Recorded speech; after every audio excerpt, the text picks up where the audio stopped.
Picture this. Somewhere in the vast, cosmic bureaucracy of the universe, a civilization capable of bending space-time to their will just declared war on an entire planet because they watched the Texas Chainsaw Massacre and thought it was a nature documentary. This is that story. Blornex 12 had exactly 47 minutes left on his shift when he made what would later be classified as the most catastrophic mistake in galactic history. Working as a junior communications analyst aboard the Floatarian monitoring station Whisper of Eternity, Blornex was supposed to be cataloguing routine stellar phenomena. Instead, he was picking his nose with one tentacle, while his other three appendages absent-mindedly adjusted the long-range receivers. "Oh, bloody hell!" he shrieked as a burst of electromagnetic radiation nearly fried his sensory organs. The signal was coming from a small blue planet in what the Floatarians called the backwater spiral, a region so unremarkable that most civilizations used it as a cosmic toilet break. The transmission was crystal clear, which was odd because the Floatarians had always assumed that particular solar system was inhabited by nothing more intelligent than gas-based fungi. But here was definitive proof of not just intelligent life, but intelligent life, sophisticated enough to broadcast high-definition moving pictures across space. Blornex's supervisor, Chief Analyst Griselda 5, possessed the unfortunate combination of being both incredibly paranoid and catastrophically stupid. When Blornex showed her the transmission, her 17 eyes dilated with what she believed was professional concern, but was actually just poorly digested breakfast. "Great galactic gargoyles!" she bellowed, spraying half-digested nutrition paste across the control panel. "This is clearly a documentary about the dominant species of that planet. Look at their hunting techniques, their tool usage, their complete lack of mercy." What they were actually watching was the opening scene of the Texas Chainsaw Massacre.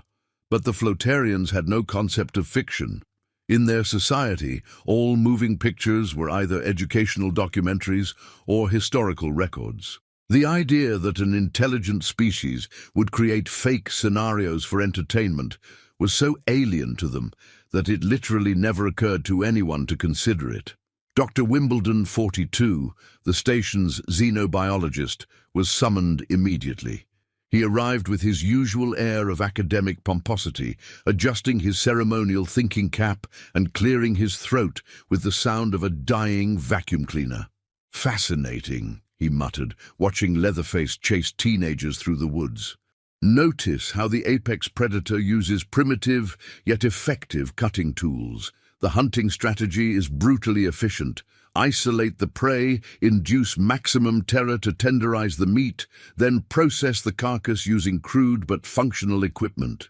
Griselda 5 nodded sagely, her brain operating at roughly the intellectual capacity of a broken calculator. "And look at how the prey species responds. They're clearly the same species as the predator, but they show no coordinated resistance. This suggests a society where cannibalism is not just accepted, but systematically organized." "Precisely!" Dr. Wimbledon 42 exclaimed, his excitement causing his thinking cap to emit small puffs of steam.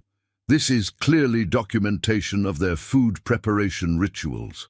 The screaming must be some form of religious chanting to tenderize the flesh." Meanwhile, 3 star systems away, Buppington 7 was having the worst day of his bureaucratic career. As Deputy Assistant Subdirector of Interstellar Intelligence Distribution for the Galactic Council, it was his job to process and disseminate important discoveries to the appropriate authorities. Unfortunately, Buppington 7 had the attention span of a caffeinated goldfish and the intellectual curiosity of a broken doorknob. The report from the Floatarian monitoring station landed on his desk with a priority classification that made his coffee mug rattle. He skimmed through it while simultaneously trying to complete a crossword puzzle and wondering if his wife was having an affair with the mailman. Blah, blah, blah. Newly discovered species. Blah, blah. Apex predators. Blah, blah. systematic cannibalism and tool-based murder rituals, blah blah. Recommend immediate threat assessment. Oh, buggering hell! Buppington 7 yelped, accidentally spilling coffee on his crossword. This sounds like a bloody nightmare. Better send this to everyone just to be safe. And so, through a combination of bureaucratic incompetence and cosmic bad luck, the human threat assessment was distributed to every major civilization in the known galaxy. The report painted humans as the most terrifyingly efficient killing machines ever discovered, a species that had not only mastered the art of murder, but had turned it into entertainment. Admiral Quasar Pants of the Rigelian Defense Force was in the middle of his daily meditation when the report reached his desk. Rigelians were known throughout the galaxy for their paranoid military culture and their tendency to shoot first and ask questions later. When Quasar Pants read that a new species had been discovered that made murder into recreational viewing, he didn't just panic. He had what his species called a strategic bowel movement, which was their equivalent of a complete mental breakdown. "Sound the alarms!" he shrieked, his forearms flailing wildly as he activated every emergency protocol in the Rigelian military handbook. "Mobilize the fleet. Activate the planet crackers. Someone get me my lucky battle underwear." The Rigelian response was swift and completely insane. Within hours, they had constructed a massive defense perimeter around their home system, installed enough weaponry to destroy a small moon, and began broadcasting warnings to every ship in the sector about the human menace. But the Rigelians weren't the only ones who lost their collective minds. The Bloopian Empire, upon reading the report, immediately assumed that humans were the secret weapon of their ancient enemies, the Sproinglings. Emperor Bloopington, the tremendously paranoid, ordered his entire fleet to begin preparations for what he was certain would be an imminent invasion by human assassins. "They've weaponized entertainment," he declared to his terrified advisors, his tentacles waving dramatically as he paced around his throne room. "Don't you see? They're not just killing for food, they're killing for fun, and they're broadcasting it to demoralize their enemies before attack." The Springlings, meanwhile, had reached the opposite conclusion. General Fizzlebang, the slightly confused, was convinced that the humans were obviously allied with the Bloopians, and that the documentary was actually a threat directed specifically at Spoingling society. "Look at their tactics," he argued, pointing at the screen, where Leatherface was revving his chainsaw. "They use mechanical cutting devices, just like our industrial equipment. They're clearly planning to infiltrate our manufacturing plants and turn our own technology against us." Within 72 hours of Buppington 7's cosmic bureaucratic blunder, the galaxy was in complete chaos. Ancient alliances crumbled as every civilization became convinced that every other civilization was secretly allied with the terrifying humans. Trade routes were abandoned.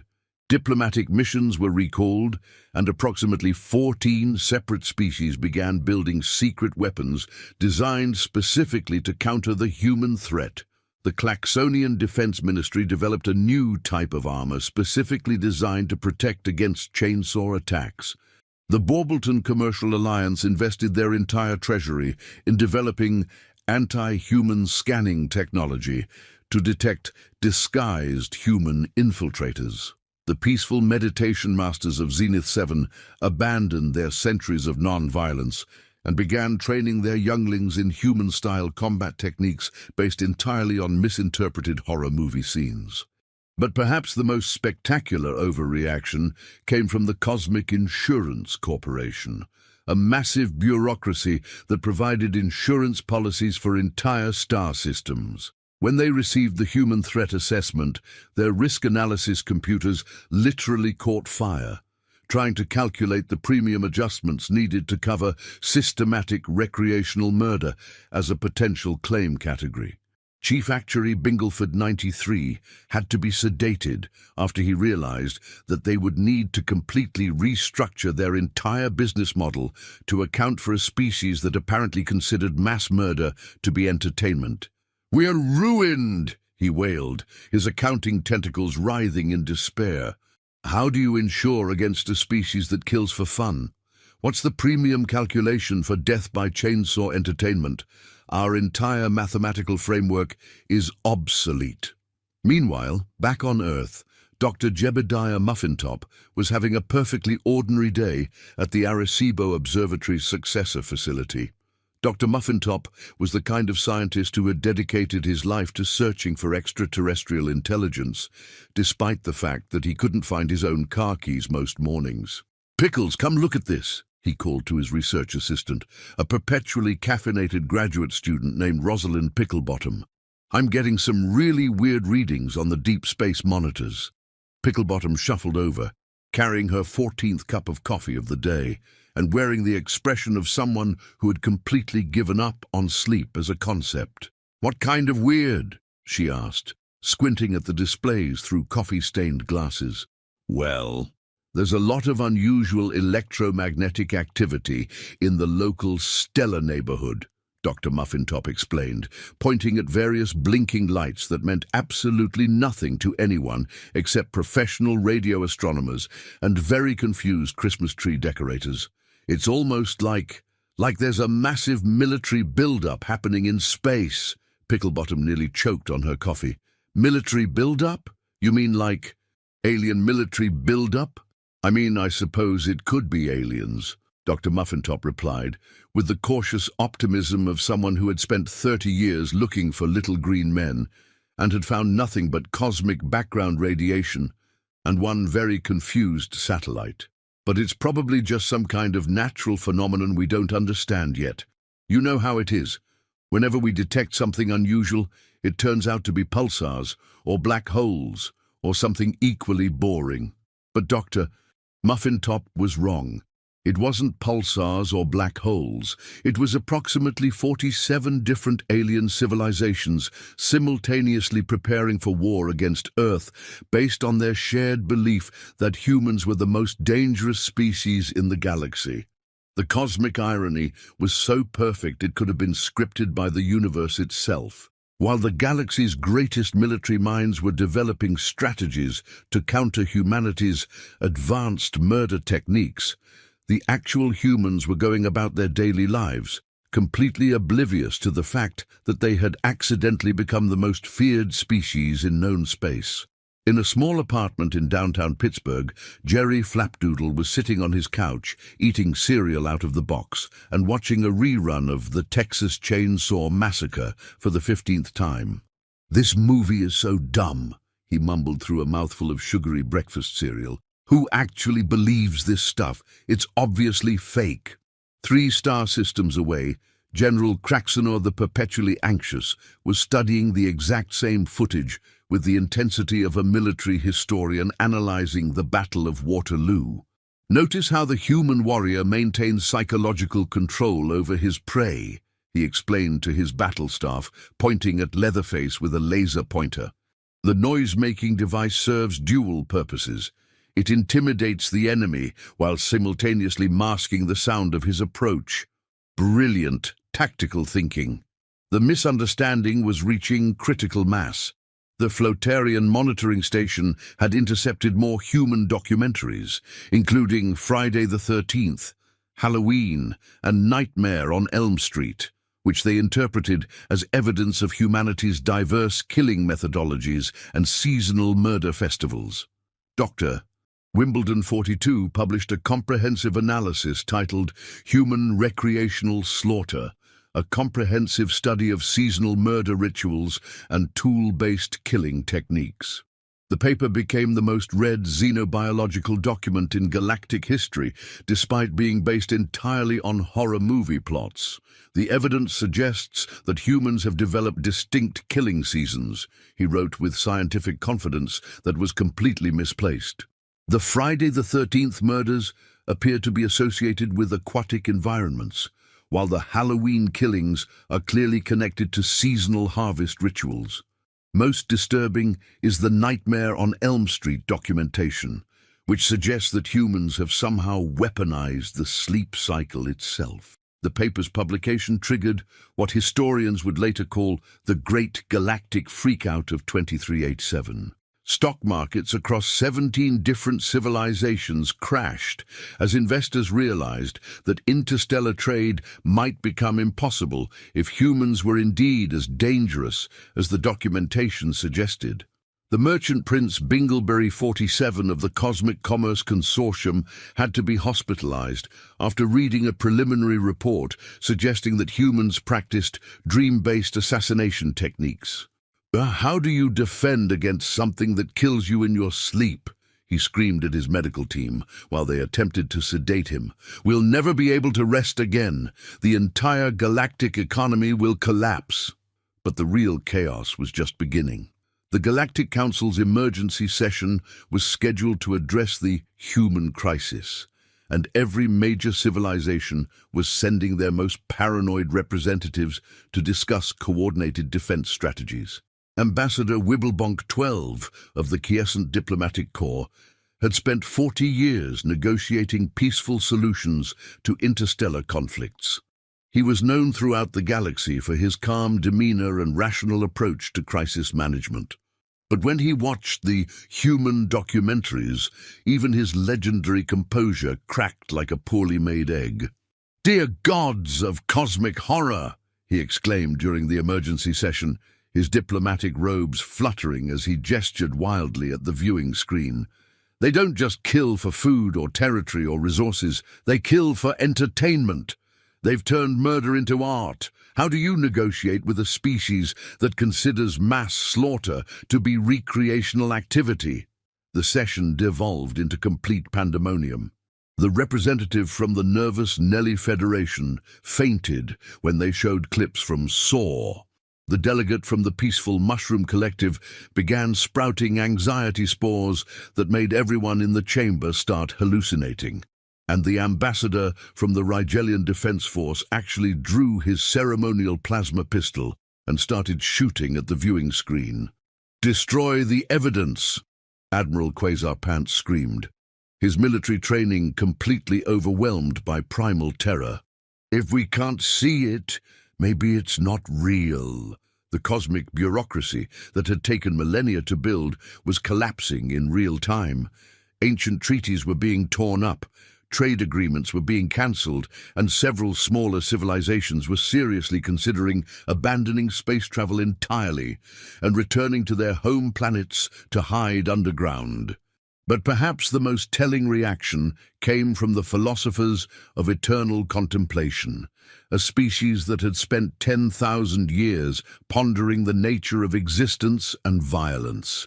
Their representative, Thinkington the Eternally Perplexed, delivered what many considered to be the most terrifying statement of the entire crisis. "We have contemplated violence in all its forms for millennia," he said, his voice trembling with existential dread. "We have studied war, murder, genocide, and every conceivable form of destruction, but we never imagined, we never even conceived, of a species that would make violence into entertainment. They have transcended even our darkest philosophical nightmares. They have made horror into art." Meanwhile, back on Earth, the oblivious humans were going about their daily business, completely unaware that they had become the subject of the galaxy's greatest moral panic. Dr. Muffintop was still monitoring the strange electromagnetic readings, but he had convinced himself they were probably just unusual solar activity or maybe some kind of cosmic weather pattern. "You know, Pickles," he said to his assistant while adjusting the radio telescope controls, "I've been thinking about those readings we've been getting. What if they're not natural phenomena at all? What if they're actually some kind of, I don't know, alien construction project?" Picklebottom looked up from her 17th cup of coffee, her eyes wide with caffeine-induced paranoia. "Construction project? Like what kind of construction project?" "Well, if I had to guess based on the energy signatures." Dr. Muffintop paused, running complex calculations in his head. "I'd say someone is building the largest military installation in the history of the galaxy. But that's ridiculous, right? I mean, who would they be defending against? The answer, of course, was humanity itself. At that very moment, the combined fleets of 47 different civilizations were positioning themselves in what they believed to be strategic defensive formations around the human threat zone. They had established a quarantine perimeter around Earth that was so massive it was visible from 3 star systems away. The military coordination was being managed by Grand Admiral Borkington the Moderately Competent, who had been chosen for the position primarily because he was the only flag officer in the galaxy who hadn't suffered a complete nervous breakdown after watching the human documentaries. "Right, listen up, you bunch of panic-stricken space cadets," he announced to the assembled fleet commanders via holographic conference. "We've got 47 different military doctrines, 63 different weapon systems, and approximately 12,000 different theories about how to fight humans. This is either going to be the greatest coordinated defense in galactic history or the most spectacular disaster since the Great Custard Incident of 2341. The fleet positioning was indeed spectacular in its chaos. The Rigelians had deployed their ships in a formation designed to counter chainsaw attacks. The Bloopians had arranged their vessels to defend against dream-based assault techniques. The Klaxonians had positioned their forces to intercept what they believed would be seasonal murder squadrons arriving from Earth during human killing seasons. None of it made any sense from a military standpoint, but it was an impressive display of interspecies cooperation born from shared terror. The first sign that something was seriously wrong came when a routine Earth communication satellite drifted too close to the alien quarantine perimeter. The satellite was broadcasting a completely innocent mixture of television signals, internet traffic, and radio communications, the normal electromagnetic chatter of a busy technological civilization. But to the aliens, who were already convinced that humans were the galaxy's most dangerous predators, the satellite's transmissions were interpreted as a reconnaissance probe, broadcasting psychological warfare. "They're scanning our defenses!" screamed Captain Flibberty-Gibbet 9 of the Klaxonian battlecruiser, Slightly Anxious Defender. "And they're broadcasting some kind of mind control signals." What the aliens were actually detecting was a mixture of reality TV shows, news broadcasts, and social media traffic. But since they had no context for understanding human culture, they interpreted everything through the lens of their existing belief that humans were murder-obsessed psychopaths. A news report about a local hospital's fundraising drive was analyzed as evidence of human medical experimentation facilities. A cooking show was classified as documentation of advanced torture techniques, and a reality TV show about people living in a house together was interpreted as psychological warfare training for human infiltration specialists. Dr. Wimbledon 42, who had become the galaxy's leading expert on human warfare tactics, published an emergency addendum to his research. "The latest intelligence confirms our worst fears," he wrote with the confidence of someone who was completely wrong about everything. "Humans have developed psychological warfare to such an advanced degree that they broadcast their mind control techniques openly. They're so confident in their superiority that they don't even bother to encrypt their brainwashing signals." The panic reached new heights when the aliens intercepted a broadcast of The Walking Dead. The concept of zombies was so alien to their understanding that they interpreted it as documentary evidence of humanity's ultimate weapon, the ability to reanimate their own dead as an unstoppable army. "They've conquered death itself," wailed Emperor Bloopington the tremendously paranoid, who had by this point barricaded himself in his palace's panic room and was subsisting entirely on anxiety medication and processed nutrition paste. "They don't just kill their enemies, they turn them into more soldiers. It's the perfect military strategy." The zombie revelation triggered what military historians would later call the ultimate panic protocol. Several smaller civilizations immediately began evacuating their home planets. The Cosmic Insurance Corporation declared bankruptcy. and at least 3 different species seriously considered voluntary extinction rather than face the possibility of being turned into human zombie soldiers. But the real breaking point came when someone made the catastrophic decision to attempt direct communication with Earth. The message was crafted by the galaxy's most skilled diplomats and was intended to be a peaceful inquiry about human intentions. Unfortunately, it was also composed by beings who genuinely believed that humans were reality-warping murder machines who had weaponized entertainment. The message, when translated into English, read approximately, "Greetings, terrifying death dealers of the third planet. We, the cowering civilizations of the galaxy, humbly request information about your intended schedule for our systematic extermination. Please indicate whether you prefer to murder us seasonally or if you have developed more efficient year-round killing techniques. We await our doom with appropriate terror. Please be gentle with our corpses." The message was received by the Deep Space Communications Array at the Goldstone Observatory, where it was initially dismissed as an elaborate prank by Dr. Muffintop's graduate student intern, a young man named Reginald Bumblethwaite, who had been surviving on nothing but energy drinks and ramen noodles for the past 3 months. "Hey, Dr. Muffintop," Reginald called out, his voice cracking with exhaustion and caffeine overdose. "I think someone's playing a joke on us. We just received what appears to be a message from space, but it's asking about our extermination schedule and calling us death dealers. It's obviously fake, right? Right?" Dr. Muffintop hurried over to examine the message, his scientific skepticism warring with his lifelong dream of making first contact with extraterrestrial intelligence. As he read through the translation, his expression changed from curiosity to confusion to something approaching existential crisis. "Sweet, merciful mathematics," he exclaimed, his voice rising to a pitch that made nearby equipment vibrate. "This isn't a prank, Reginald. The linguistic patterns are too complex, the mathematical constants are too precise, and the electromagnetic signature is coming from— oh my God, it's coming from everywhere."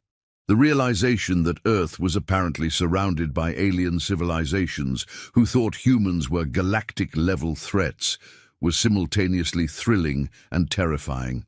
Dr. Muffintop had spent his entire career hoping to discover that humanity wasn't alone in the universe. He had just never imagined that the discovery would come in the form of multiple alien civilizations, asking politely about their preferred method of being murdered by humans. "What do we do?" Reginald wailed, his energy drink addiction finally catching up with him as he experienced what could only be described as a cosmic-scale anxiety attack. "How do you respond to aliens who think you're going to kill them? Is there a protocol for this? Did they teach this in grad school?" Dr. Muffintop, despite his shock, managed to maintain enough scientific composure to realize that this was probably the most important moment in human history. He also realized that he was probably the worst possible person to be handling it, given that he had once gotten lost in his own laboratory and had to be rescued by the janitor. "Right," he said, attempting to project confidence while his hands shook like leaves in a hurricane. "First things first, we need to contact the authorities. This is clearly a matter for, oh God, who do you contact when aliens think you're going to murder them?" The question of who to contact turned out to be more complicated than either of them had anticipated. The government had protocols for alien contact, but those protocols assumed that the aliens would either be friendly or hostile, not terrified. There was no established procedure for handling first contact with extraterrestrial civilizations who had already concluded that humanity was the galaxy's greatest threat. After several hours of frantic phone calls, the message eventually reached the desk of Dr. Wilhelmina Krustybottom, the Director of Extraterrestrial Affairs at NASA. Dr. Krustybottom was a brilliant scientist who had spent decades preparing for the possibility of alien contact. Unfortunately, she had also spent those decades assuming that any alien contact would be relatively straightforward. either peaceful scientific exchange or invasion scenarios that could be handled by the military. She was not prepared for aliens who were politely asking about humanity's preferred genocide techniques. "What the actual hell?" she exclaimed after reading the translation for the third time, her carefully maintained professional demeanor cracking like cheap paint. "They think we're going to kill them all? Based on what evidence? We haven't even met them yet." The answer to that question came when Dr. Muffintop's team managed to decode additional alien transmissions. The aliens had been intercepting Earth's entertainment broadcasts for months, and they had been cataloging what they believed to be documentary evidence of human behavior. When Dr. Krusty Bottom saw the list of documentaries that had convinced the aliens of humanity's murderous nature, she experienced what could only be described as a moment of cosmic clarity mixed with absolute horror. "They think horror movies are real!" she screamed, her voice echoing through the NASA facility and causing several security guards to come running. "They've been watching the Texas Chainsaw Massacre and Friday the 13th, and they think those are nature documentaries?" The magnitude of the misunderstanding was so vast that it took several minutes for the full implications to sink in. Humanity had accidentally become the most feared species in the galaxy because aliens had mistaken entertainment for reality.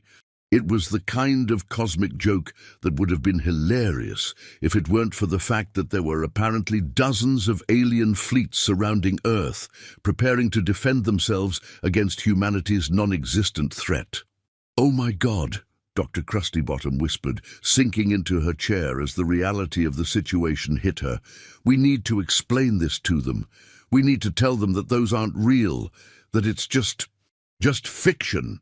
But explaining the concept of fiction to species that had never developed the idea of entertainment-based storytelling turned out to be significantly more complicated than anyone had anticipated. The first attempt at clarification was drafted by a team of Earth's best linguists, anthropologists, and psychologists. The message was carefully crafted to be as clear and non-threatening as possible. "Greetings, alien civilizations," the message began. "We have received your communications and would like to clarify that there appears to be a misunderstanding about human behavior. The documentaries you have been analyzing are not real. They are fictional entertainment created for enjoyment, not historical records of actual events. Humans do not actually engage in systematic recreational murder. We are a peaceful species who creates scary stories for fun. Please do not be afraid of us." The message was broadcast on multiple frequencies and translated into every mathematical and linguistic pattern the human team could devise. Then they waited for a response, hoping that the clarification would resolve the misunderstanding and lead to peaceful first contact. The alien response arrived 6 hours later, and it was not what anyone had hoped for. "Terrifying human death masters," the reply began. "We have received your latest psychological warfare transmission. Your claim that your murder documentaries are fictional is clearly an advanced deception technique designed to lower our defenses. The concept of fiction is obviously a human military strategy. You create false narratives to confuse your enemies before striking. We are not fooled by your lies. Your ability to create believable false realities only proves how dangerous you are. We await your inevitable attack with increased terror. Doctor." Krusty Bottom stared at the translation with the expression of someone who had just realized that she was trapped in a cosmic-scale comedy of errors with no apparent way out. "They think fiction is a weapon," she announced to her team, her voice carrying the tone of someone who was rapidly losing their grip on sanity. "They think we invented storytelling as a military tactic. How do you explain imagination to beings who don't have imagination?" The situation was deteriorating rapidly. Each attempt at explanation only convinced the aliens that humans were even more dangerous than they had originally believed. The concept of creating false realities for entertainment was so alien to their thinking that they interpreted it as evidence of advanced reality manipulation technology. Dr. Wimbledon 42, published another emergency addendum to his research. Human fiction-based warfare, the ultimate psychological weapon. The paper theorized that humans had developed the ability to create alternate realities so convincing that they could drive entire civilizations insane with confusion. The humans don't just kill with weapons, he wrote with increasing hysteria. They kill with ideas. They create false realities that are so believable that victims can no longer distinguish between truth and fiction. It's the perfect weapon. It turns the victim's own mind against them. Meanwhile, the alien military buildup around Earth was reaching ridiculous proportions. The quarantine perimeter now included approximately 237 different types of spacecraft, ranging from massive dreadnoughts to tiny scout vessels. The fleet was so large that it was generating its own gravitational field and had begun attracting asteroids. Grand Admiral Borkington, the moderately competent, was beginning to realize that the situation had spiraled completely out of control, but he was trapped by the momentum of his own military bureaucracy. Every species in the Alliance was contributing forces based on their own interpretation of the human threat, and nobody wanted to be the first to suggest that maybe they had overreacted. "Right, listen up, you cosmic lunatics," he announced during the daily fleet coordination meeting.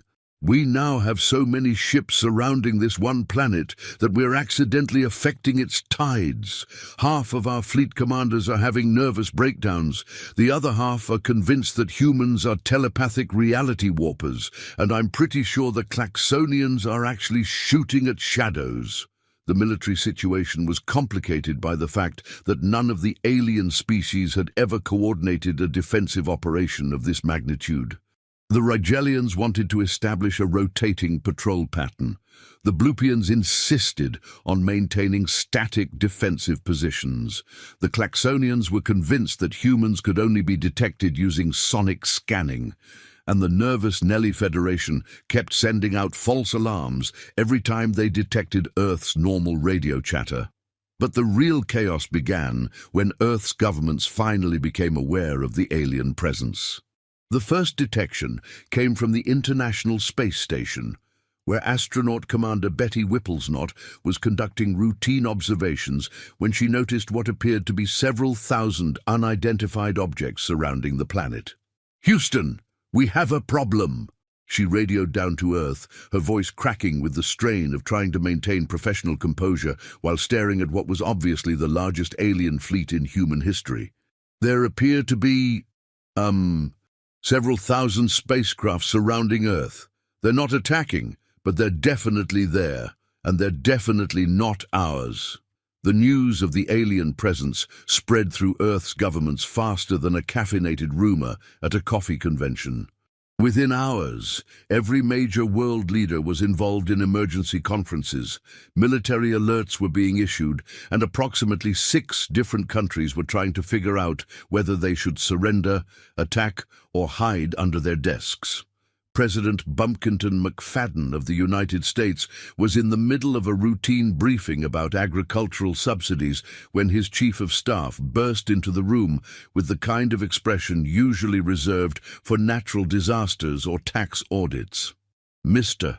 President," the chief of staff exclaimed, completely forgetting protocol in his excitement, "we've got aliens, lots of aliens.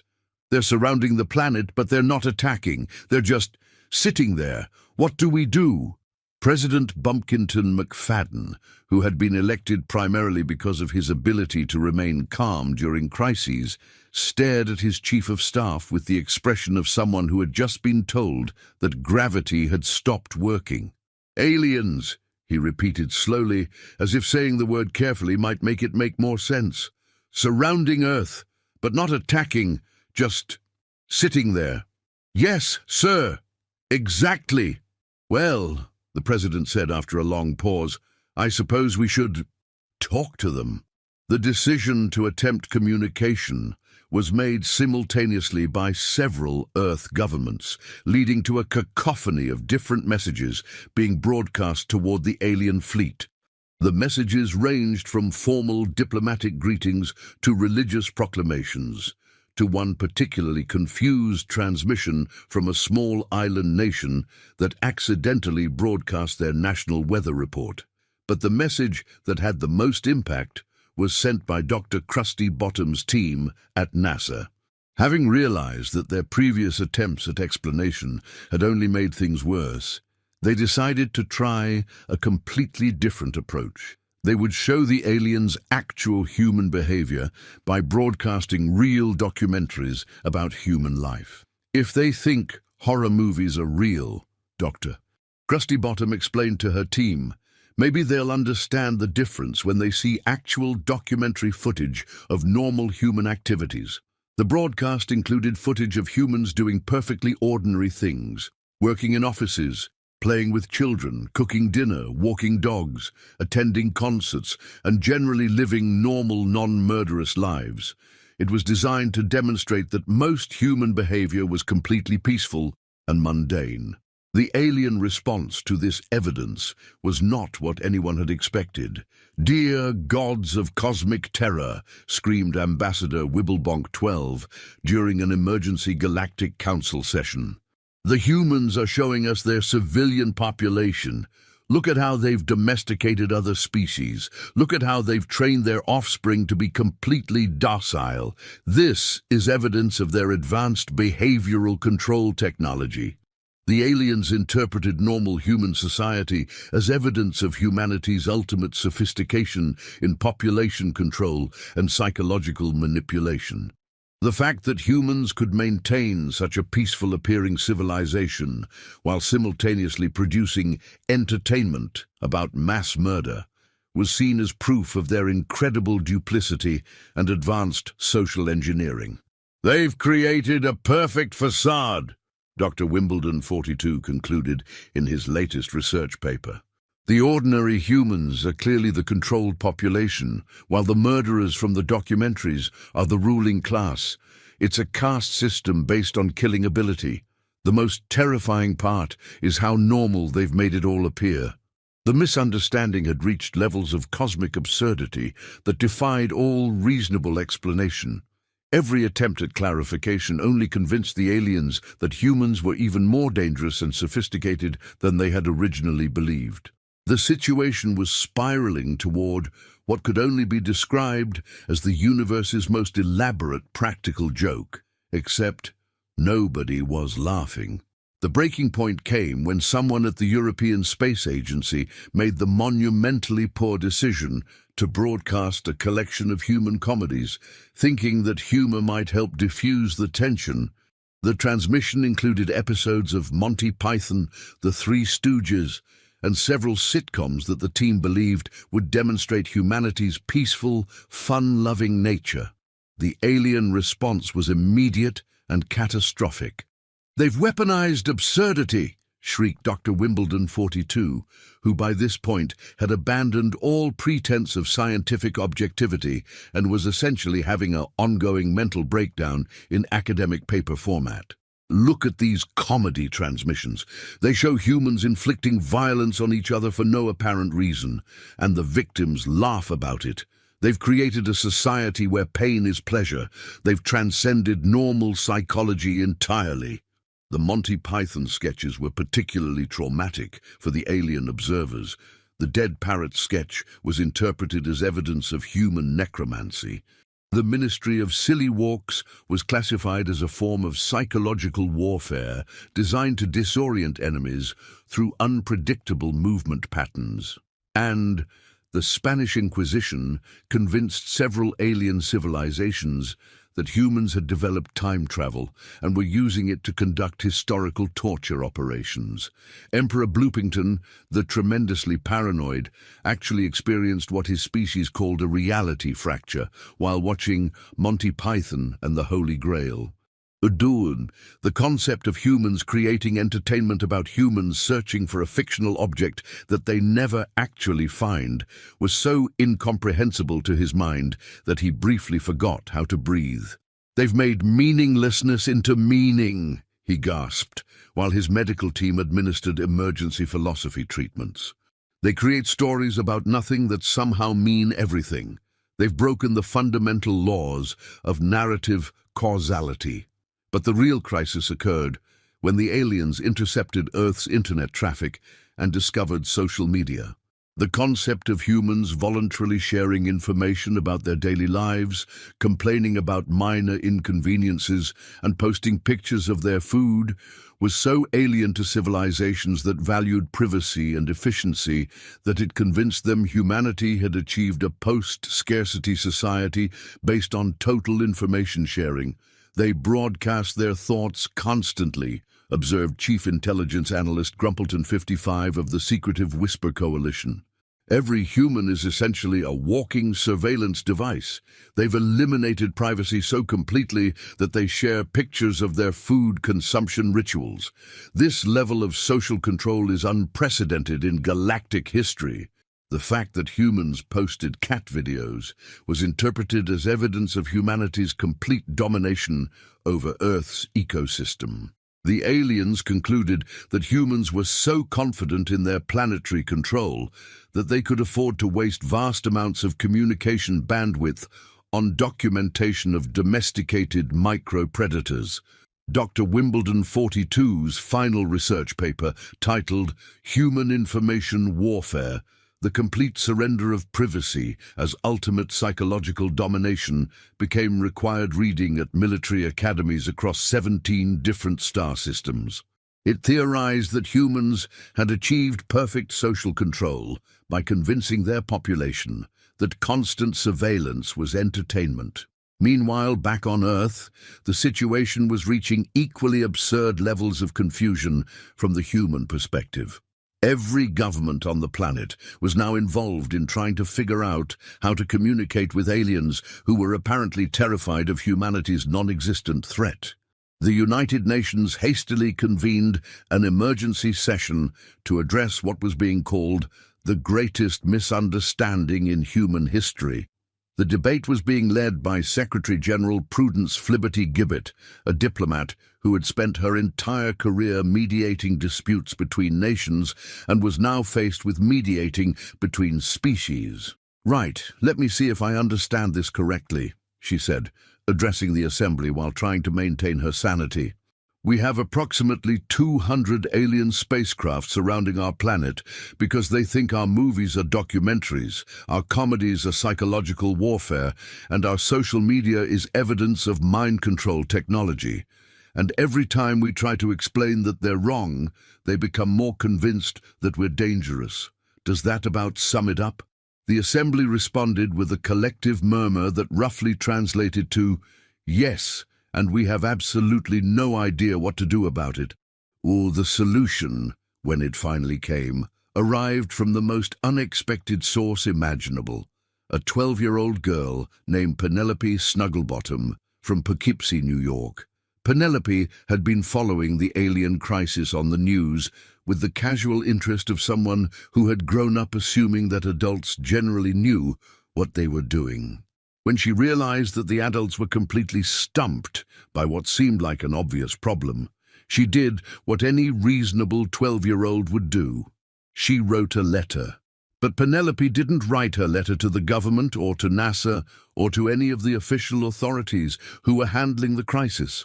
Instead, she addressed it directly to the aliens and asked her father, who worked at a local radio station, to broadcast it into space. "Dear scared aliens," the letter began. "Hi, my name is Penelope and I'm 12 years old. I heard on the news that you think we're scary because of our movies, but I wanted to tell you that movies aren't real. They're just pretend, like when I play with my dolls or when my little brother pretends to be a dinosaur. We make scary movies because it's fun to be scared when we know we're actually safe. It's like a roller coaster. It's scary, but you know you're not really in danger. We don't actually hurt people. That would be mean and illegal, and my mom would ground me forever. Also, I wanted to tell you that most humans are really nice.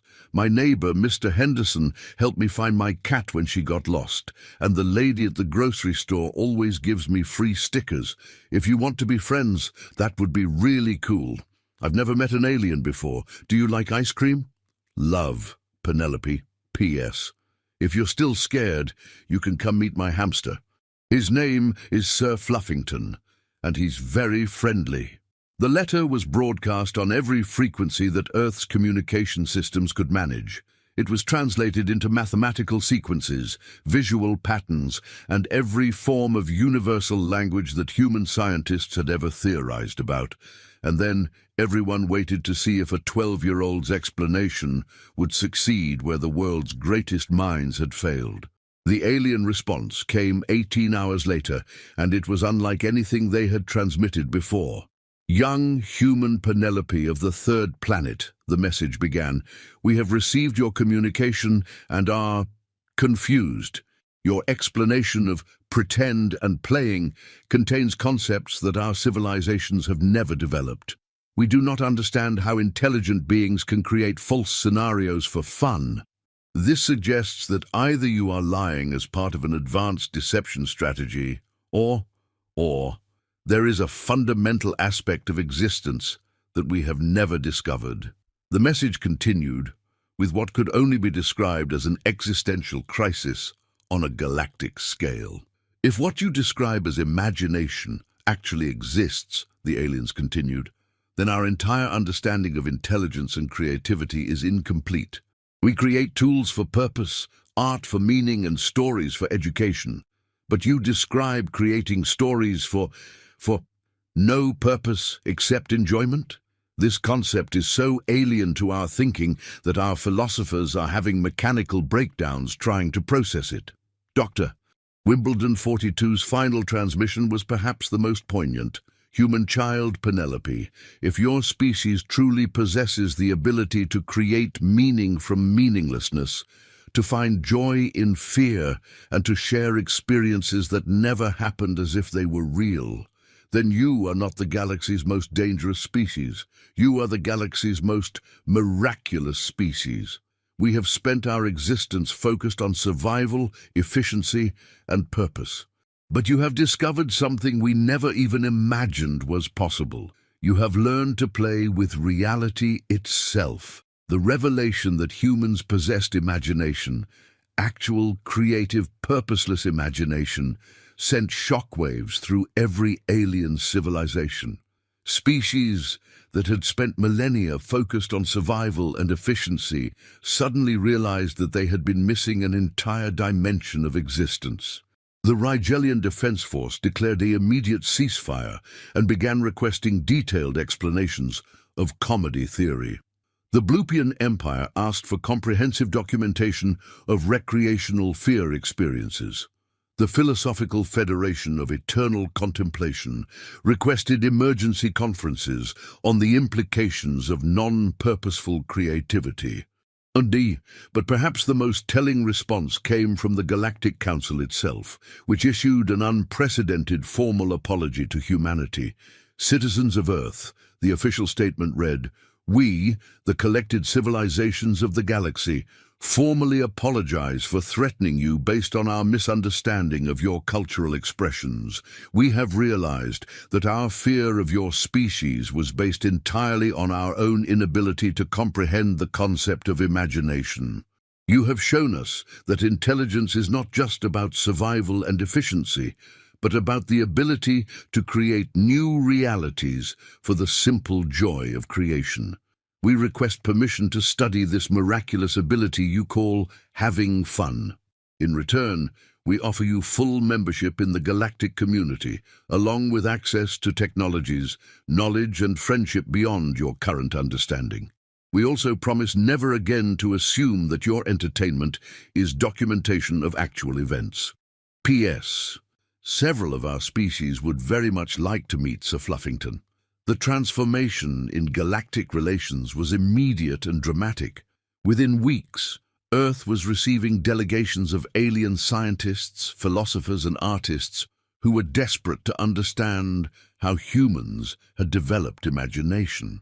The concept of fiction became the most studied subject in galactic academic institutions. Dr.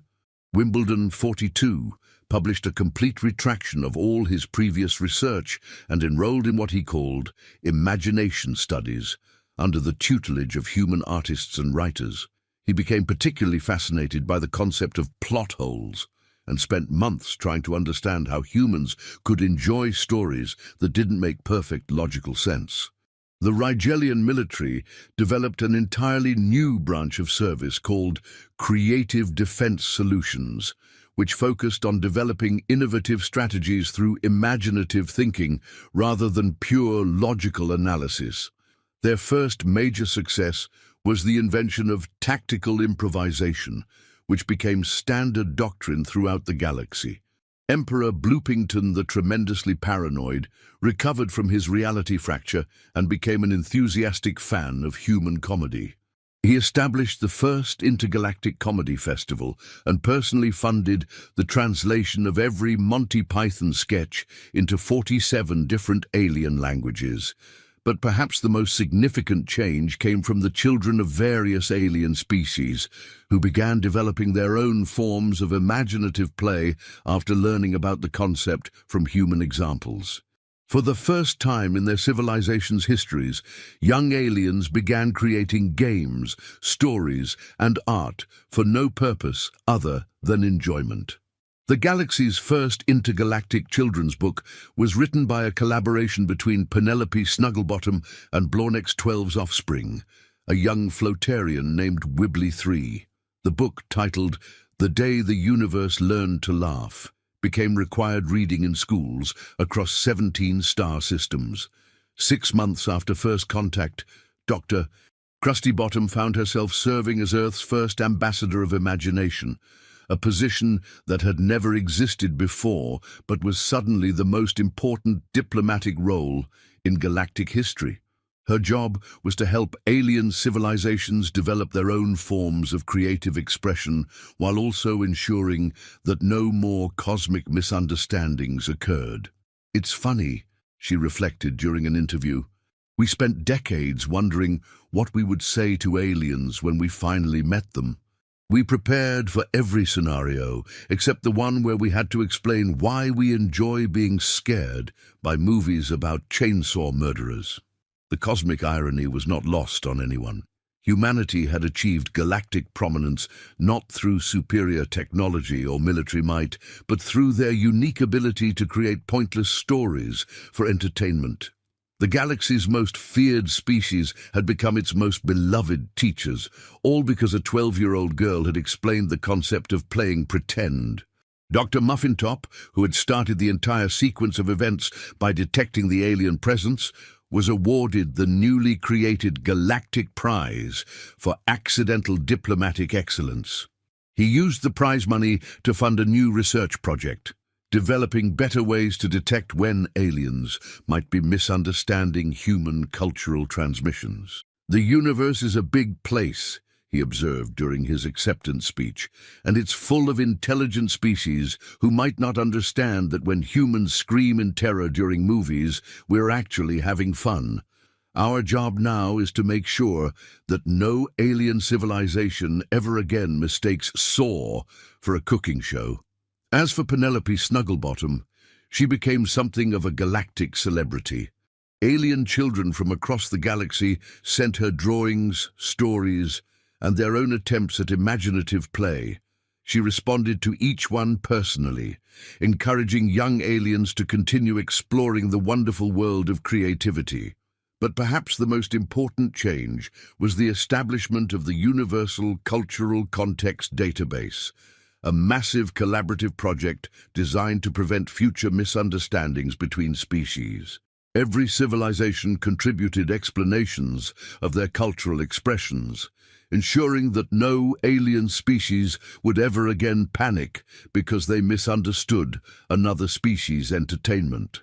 The database's first major success came when it prevented the Quantumian Empire from declaring war on the Melodic Harmony Collective, after intercepting what they thought were audio-based torture transmissions, but were actually just pop music. 3 years after the Great Misunderstanding, the galaxy had been fundamentally transformed.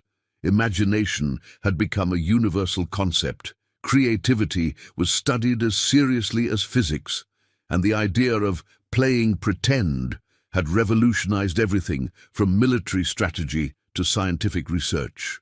The ultimate proof of humanity's impact came when the Galactic Council established the first Universal Day of Imagination, a holiday dedicated to celebrating the miraculous discovery that intelligence could be used for pure joy rather than just survival. And on that first Universal Day of Imagination, across thousands of worlds and millions of species, beings gathered to do something that had never happened before in galactic history. They told each other scary stories for fun, created impossible scenarios for entertainment, and laughed at things that made no logical sense whatsoever. The universe had learned to play, and it would never be quite so serious again.